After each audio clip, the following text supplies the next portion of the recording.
Reflectors are extremely powerful tools, and in fact, we can even use a reflector as a main light, almost in the same way that we would, say, a flash.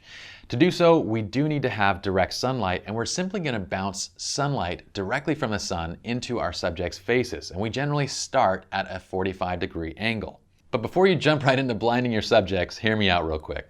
Using the silver side of your reflector as a key light to reflect direct light from the sun into your subject's faces creates a very powerful constant light.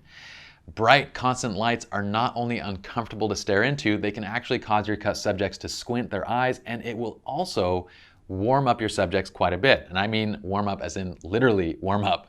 In fact, if you keep it on them too long, they might just come back from your shoot a little bit more tanned. Either way, some people will do well with a reflector key light and some people really can't handle it. So before you shine it into their faces, give them a little heads up. Ask them to tell you if the light is too bright.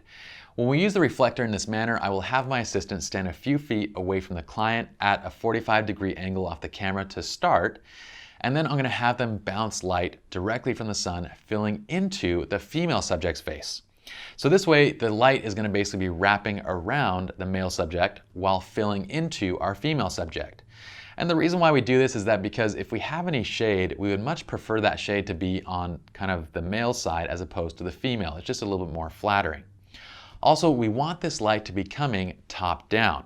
So here's what I say to direct my assistants. First, place the reflector up and behind your head, resting it on your shoulders while holding each side of the reflector with both hands.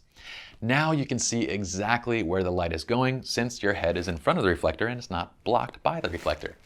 Now, simply point the reflector directly at the sun and then shift the hips to look towards your subject.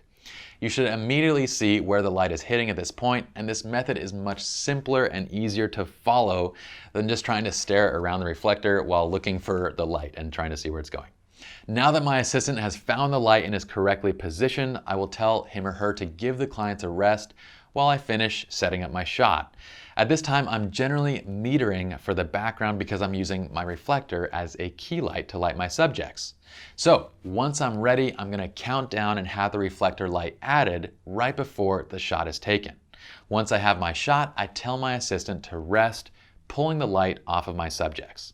So let's move on to the next video. We're going to talk about using the reflector as a fill.